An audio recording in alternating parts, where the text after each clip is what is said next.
loncat, dia kaget lagi tuh. Buset, ini ada apa nih gitu. Nah, pas di sepanjang jembatan itu dia ngelihat banyak banget.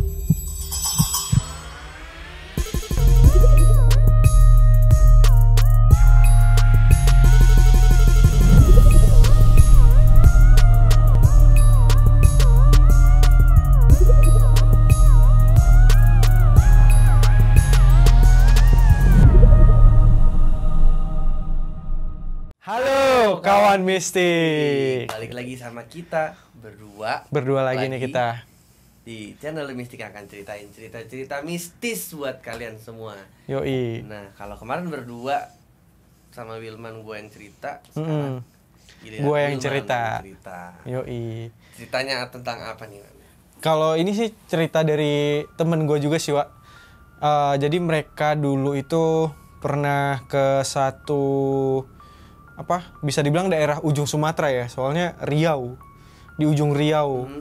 Nah di situ kan ada yang namanya Pulau Natuna. Oh, pulau. Iya, Pulau Natuna. Mungkin kayak Natuna ini emang jarang banget. Agak jauh tuh. Agak jauh. Soalnya pas ke sana aja kata temen gua, mereka harus ngelewatin kayak perbatasan Singapura sama Indonesia. Tuh ya? Perbatasan.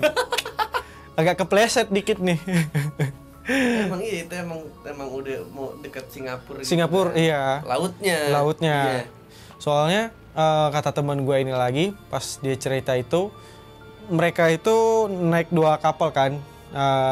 Waktu itu emang ada proyekan di sana waktu masih Menteri KKP itu Ibu Susi.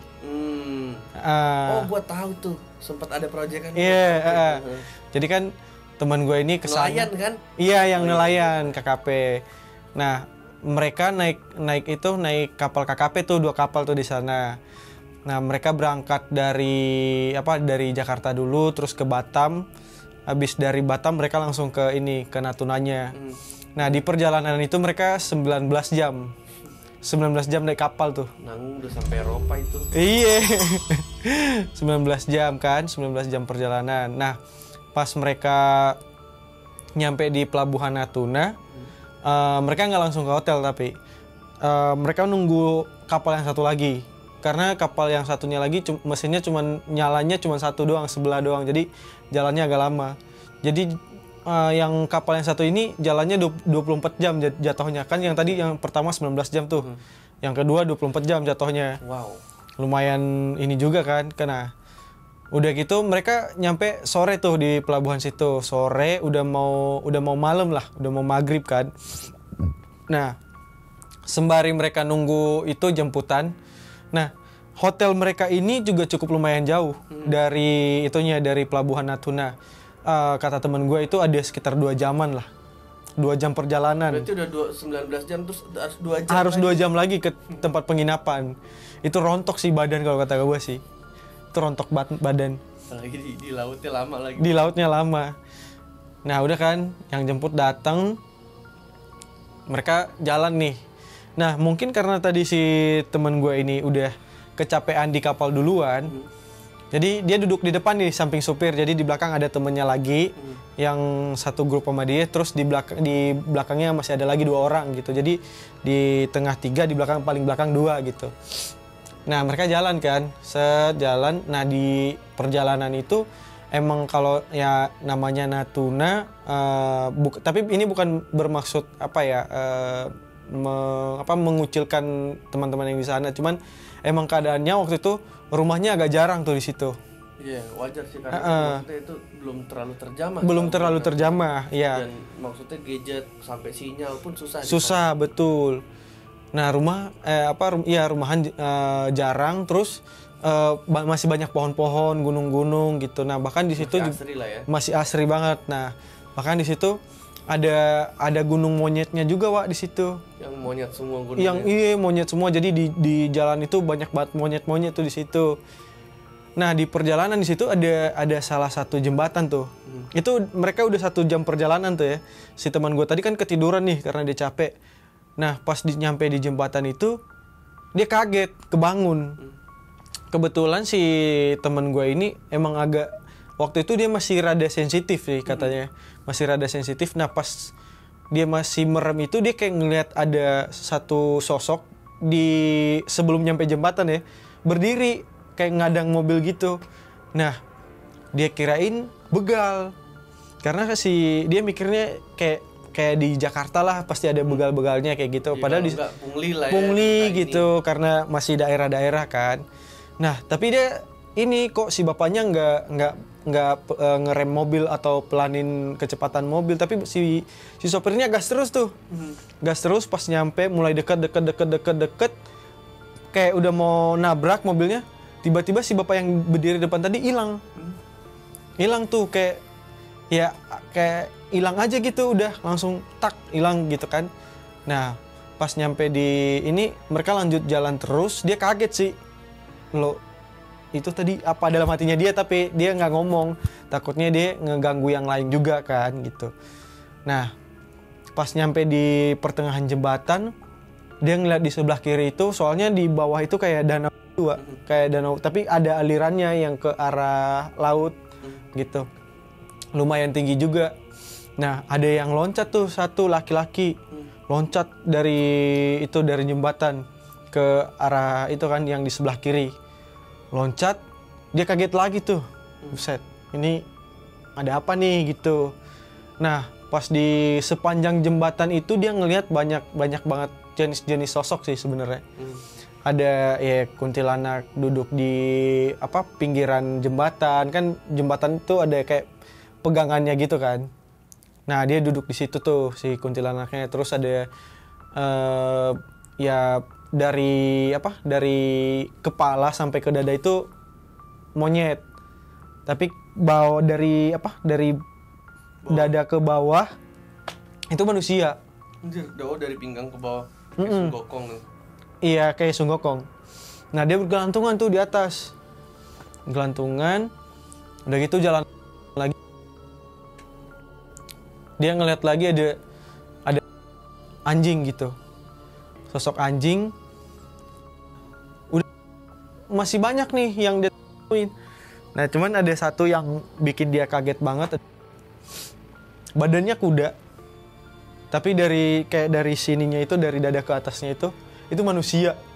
Kayak di Mortal Kombat ya. Iya, tapi rambutnya panjang, Wak. Panjang gitu sampai ke punggung belakang sini. Cuman ikal gitu. Ikal gitu kan. Kebayang kan? Itu dia cerita ke gue itu sambil merinding juga sih, katanya gue kalau balik lagi ke sana mikir 2 kali sih gue. Bukan karena, tapi kalau katanya orang-orangnya emang ramah-ramah sih. Cuman yang bikin dia nggak enak itu ya itu si sosok itu. Nah udah nih, setelah itu mereka nyampe hotel. Di sekitaran hotel juga ya biasalah, yang kuntilanak juga masih ada di sana, banyak banget katanya gitu. Cuma di kamar mereka itu dia udah tahu nih di dalam ada sesuatu. Nah dia ngomong ke temennya, bang mending assalamualaikum dulu deh gitu ya kan, permisi dulu. Nah udah nih ya diikutin sama temannya, assalamualaikum gitu. Nah udah gua ngeliat kan, soalnya pas buka jendela itu kayak dibuka jendela, di belakangnya hutan, Wak. Hutan, terus ada pohon-pohon bambunya. Nah, ada pohon-pohon bambunya. Itu tuh yang menarik. Itu kan di sebelahnya. Tapi pas di bawah dinding yang ada jendelanya, di situ ada aliran air kecil. Kayak gorong-gorong gitu. Cuman kebuka. Kalau gorong-gorong kan ketutup tuh.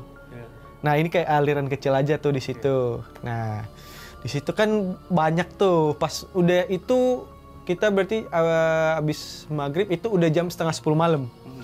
Jam 9:30 malam. Kayak gue si temen gue ini ngedengernya kayak kok ada kayak yang berisik-berisik, lagi bercanda-bercanda, ketawa-ketawa gitu ya kan. Nah, pas ini dia penasaran, dia buka lagi tuh jendela, tak dibuka, dia nyari itu suara di mana gitu. Terus ada yang main-mainin air, yang kayak mukul-mukul air gitu, cak gitu kan. Nah, dia dengerin baik-baik, ini suaranya dari mana gitu. kok berisik banget. Cuman temennya yang tadi ini lagi main handphone, lagi asik main handphone kan. Cuman jaringannya emang agak lemot sih. Nah, temennya lagi ngomel-ngomel. Ini gimana sih Instagram aja nggak bisa kebuka gitu apa segala macem. Nah udah tuh pas dia ngeliat ke bawah, oh oke, ternyata di situ ada 5 kuntilanak main air. udah gitu main air ya gimana ya, sama kayak layaknya manusia biasa, ngobrol bareng gitu sambil ketawa. Udah gitu, udah gitu sambil siram-siraman air gitu, anjing kata sok manusia lu gitu. Udah gitu kan ketawa terus dipraktekin lagi sama temen gue, katanya nggak man, pas mereka ngobrol itu kan lagi asik tuh mereka ngobrol, terus ada satu yang gini terus ngelihat ke atas, gue langsung tutup jendela katanya gitu.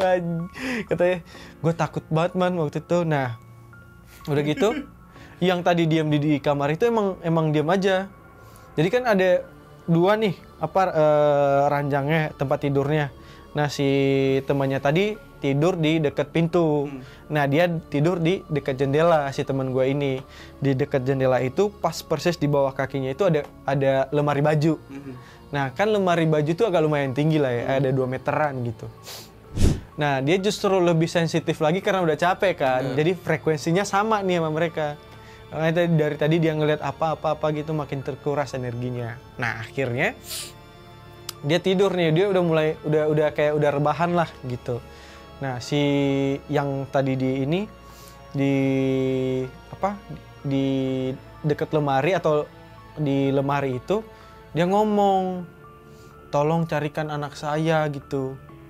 Nah si temen gue ini bingung lah, kok minta tolongnya ke saya gitu, saya tidak tahu apa-apa.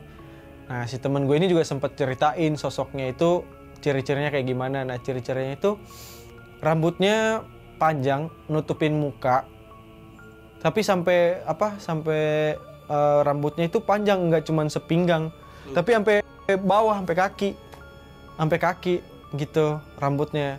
Nah cuman rambutnya kan agak jarang-jarang tuh karena gimana ya, rambutnya kayak rontok-rontok gitu loh Wak. Nah si teman gue ini kan ngelihat bajunya tuh, tapi bagian pinggang ke bawah itu banyak banget darah, berdarah tuh, banyak banget darah. Nah pinggang ke bawah banyak banget darah tuh di itunya, kayak lembab gitu jadinya dressnya. Lu tanya sama dia Wak, temen lu tanya sama dia, balikin bolong ya? Iya bolong sih waktu itu sih. Nah udah kan si temen gue itu cerita lagi ya, di belakangnya emang bolong kan gitu. Nah udah tuh dibilang, temen gue bilang ya nggak bisa bantu karena saya nggak tahu apa-apa juga, saya nggak bisa gimana. Cuman saya minta oke, kamu nggak apa-apa di sini, diam di sini, tapi kami minta tolong kita masing-masing aja, jangan mengganggu karena kami juga pengen istirahat karena kami dari jauh gitu. Ya udah untungnya tapi si perempuan itu nggak rese, nggak mengganggu lah sampai akhirnya mereka pagi itu udah tidur enak lah istilahnya gitu sampai pagi gitu. Nah gitu sih ceritanya kemarin. Nah gue pengen ngobrol sama temen sih sebenarnya, karena gue nggak tahu kenapa gue lihat ada satu sosok pakai baju Minang lagi silat. Iya. Miring gini. Kayak tarik piring gitu ya. Iya, cowok tuh nih. Pakai baju Minang silat. Kapan-kapan deh gue itu sama temen gue. Satu kan. Iya. Karena kan itu kan setahu gue kan dia dekat Kepulauan Riau. Iya. Riau kan dekat sama Sumatera kan. Apalagi dekatnya ke Sumatera Barat. Sumatera Barat. Utara kan. Iya. Itu mungkin kan masih ada sangkut pautnya tuh. Ya, gue bingung nih, ada apa yang nggak ceritain. Tapi kok ada gitu. Karena ada dari tadi tuh pas lo cerita kok gue ngeliatnya kok ada yang pakai baju Minang, terus silat mulu. Silatnya kayak iya. Terus pakai ini kan? Iya. Siapa nih? Yang gue tanya nih siapa? Iya emang suka begitu sih kalau kita emang lagi ngobrol kayak gini, emang banyak aja sih. lucu sih jadinya kan, jadi banyak tahu banyak hal gitu. Nggak tahu banyak sih, kita beberapa cerita mungkin yang orang nggak tahu, jadi kita tahu karena kita tanya. Iya. Dan itu kata teman gue adalah salah satu momen di mana dia melihat banyak jenis yang lain, karena selama dia kayak di Jakarta gitu ya, paling yang ketemu sama dia kuntilanak, paling pocong, genderuwo. Dia belum pernah ketemu yang benar-benar kayak anjing gitu. Tapi bukan yang kayak ini, bukan yang kayak serigala gitu sih katanya. Yang anjing yang moncongnya panjang gitu loh. Paham. Kayak gitu. Udah gitu hitam semua lagi warnanya kan. Hutan mitos gitu kan, jadi jatuhnya kayak gitu. Iya. Itu mungkin kalau emang bentuknya begitu bisa dibilang kalau dulu orang lihat di hutan nih, misalnya orang bule di hutan terus dia lihat katanya ada manusia kuda yang setengah badan kuda, mungkin dia sensitif ya. Iya. Dia lihat juga kan. Dia ngeliat juga. Gue juga sebenarnya penasaran sih sama bentukannya itu, soalnya gue belum pernah ketemu kan. Iya. Itu temen gue yang ketemu, bukan gue. Memang agak aneh kalau ditanya juga nggak nyambung ngobrolnya. Nggak ngerti kita bahasanya gitu. Nah begitu Jadi sih begitulah ceritanya. ceritanya. Jadi ya mungkin kesimpulannya nggak semakin sih, mungkin mereka ada di luar sebelum kita ada di situ kan. Jadi kalau memang kita ke satu tempat yang nggak terlalu terjamah manusia dan manusia dikit, terus kita menemukan hal-hal mistis yang mungkin lain daripada yang lain, menurut gue itu wajar. Karena selain dia dekat dengan laut, dia juga jarang terjamah gitu. Jadi udah bukan yang pernah lo lihat aja di sini, karena mereka mungkin masih aktif, nggak ya kayak kita sekarang kan. Cuma ya menurut gua mungkin di sana lebih banyak mereka daripada manusianya. Ya, jadi tetap saling berdampingan saling menghargai lah. Betul. Dan tanya anak di mana ya, gua nggak tahu. Minta permisi aja, karena waktu itu juga temen gue itu katanya dia banyak permisi sih jadinya. Iya, jadi kayak di pulau, kayak di Jawa kan asli. Jadinya dia kayak ngerespekin banget lah gitu. Dia juga nggak mau bikin satu kesalahan yang membuat timnya ntar bakalan diikutin sih. Gitu ceritanya. Oke, kalau begitu mudah-mudahan bisa menghibur teman-teman mistis semua dengan cerita ini. Terima kasih sudah menonton cerita ini. Jangan lupa di like, di komen, dan jangan lupa juga di subscribe. Jangan lupa nyalakan loncengnya. Betul, supaya kita tetap semangat buat bikin konten-konten dengan cerita-cerita lainnya. Jangan dong teman-teman semua yang nonton nih, kalau memang punya cerita apapun, komen deh. Kita bisa bawain di sini. Jadi kita bisa sharing sekalian juga lah, nggak kita cuma kasih cerita yang kita dapat dari orang lain, bukan kita dapat dari komen gitu loh.